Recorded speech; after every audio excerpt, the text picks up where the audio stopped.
animal spotting guide. That's going to help y'all identify some of those animals we're going to see out there today. It's going to be a super bumpy ride, so just make sure you hold on to your phones, cameras, things like that, because if we do drop them, there is no guarantee we can get them back at the end of the day. The last thing that I'm going to ask of you guys is to please stay all the way seated for me through the entire duration of our safari adventure, and that's just for your safety and also the safety of the animals. Head on in.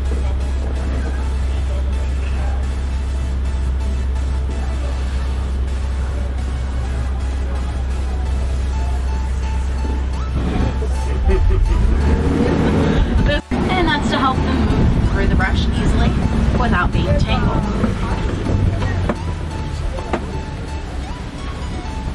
And they are bright orange, so something they have to kind of help them with that camouflage with those white stripes.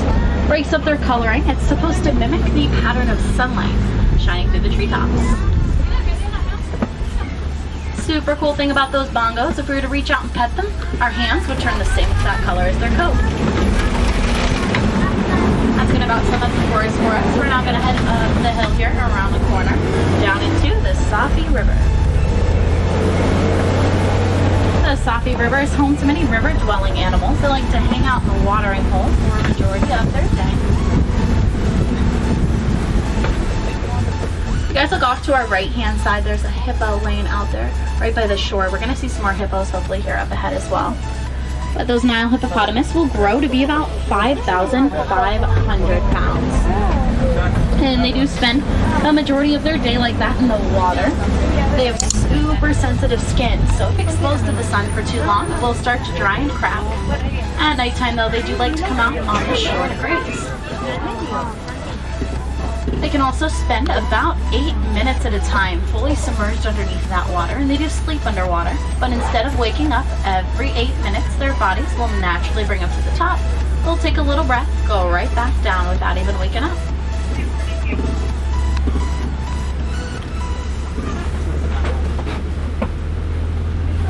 White birds on the island are the pink-backed pelican. They get that name because during mating season, their backs do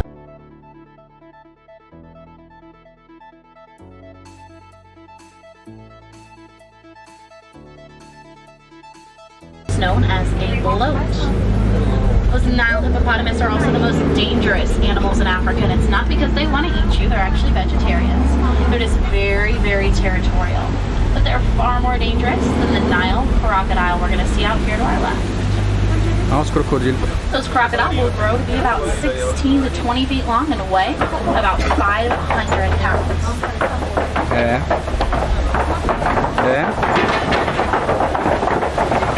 A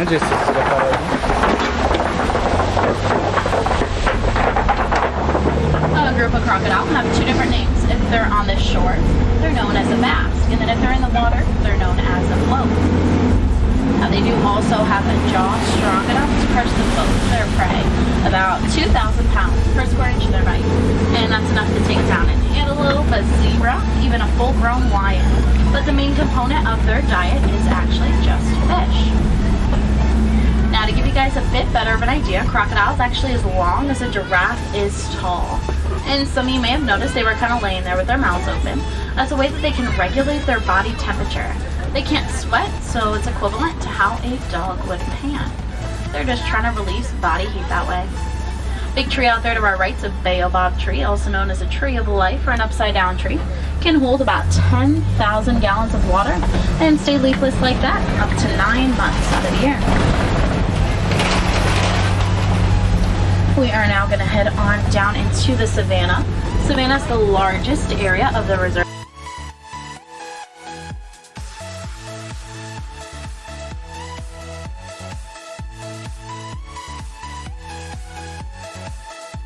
One of the smallest species of antelope. They'll actually only grow to be about 2 to 3 feet tall like that, so they're fully grown. They're also in the top 10 fastest land animals in the world, reaching speeds up to 60 miles an hour, which puts them at the second fastest. The only thing faster than them is actually a cheetah.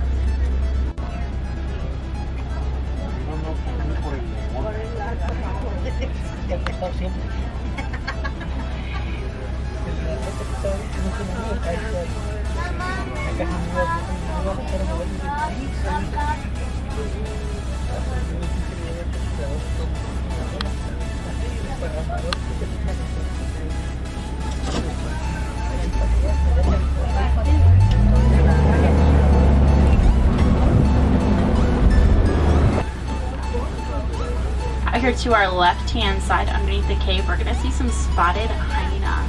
We'll get a better look here in just a second once we start moving. Now, a lot of people mistake those hyenas as scavengers, but they're actually hunters, and they're pretty good at it. They do hunt for a majority of their food, and they can actually eat about 1/3 of their body mass in one sitting when you see them. Those are the Patterson's eland, largest antelope in Africa. Now, those two don't look that big. That's because that's two females, but males will actually grow to be about 2,000 pounds. And despite that weight, they can actually jump straight up in the air about 8 feet. We're also going to see some animals out here with super large horns. These are the Ankole cattle, also known as the Watusi cattle. And they were given that name by the Watusi tribe, who were the first people to domesticate them. They are actually the only domesticated animals on the reserve. Now, their horns do look kind of heavy. They're actually rather light. They only weigh a few pounds apiece, and that's because they're hollow on the inside. With a honeycomb structure, they circulate blood throughout them during the day to stay cool.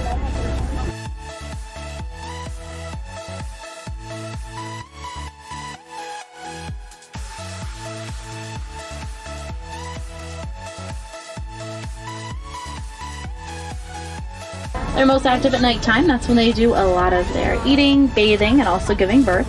They feel more comfortable under the darkness of the night. But a baby wildebeest will be up and running in the first 15 minutes of its life. They do something pretty cool at nighttime. They lay in rows facing all different directions. And they actually do that so they can see a predator coming from any. Go to run away. They don't run into each other. And then coming up here to our left-hand side, we're going to see those giraffes. Now, there's about 9 different species of giraffes. Here at Disney World, we have 2. The Maasai giraffe that we're going to see out here today, as well as reticulated giraffes over at Animal Kingdom Lodge. But the spots that we see on these Maasai giraffe are as unique as a human's fingerprint. No two giraffes have the same set of spots. Full-grown male is about 18 to 20 feet tall. A female is about 14 to 16, and then a newborn calf is about 6 feet tall when they're born. Female giraffes do give birth in a standing up position, and that would mean that a newborn would have a 6-foot fall to the ground. But despite that, they'll be up and running in the first hour of their lives. Giraffes also have a super long tongue, about 18 inches long. It's a dark purplish black color, and it's actually that way so it doesn't get sunburned during the day. They literally spend all day long eating. They only have about 30 minutes of an entire 24-hour period to sleep. Of that 30 minutes, they only take tiny power naps, so maybe a few minutes at a time. Giraffes are obviously also the tallest animals in the world, so a group of them is known as a tower. Fun fact about them, we actually have the same amount of vertebrae as they do in their necks. Theirs are just much bigger. And the females actually do a majority of it. The males stay at home and they watch over the cubs. Now, they like to hunt during the nighttime hours, and that's because during the day we have a really high sight with them. But at night, theirs is actually 6 times greater than ours.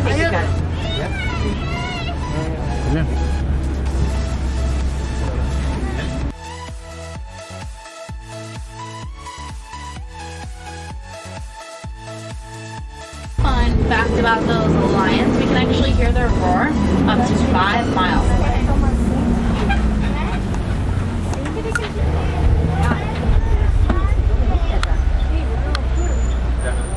Now, if you guys can notice, he does look a little dirty. That's because during the day they kick up sand, dirt, mud, anything really onto their backs. They use it as a natural sunscreen. Just like humans, elephants can get sunburned too.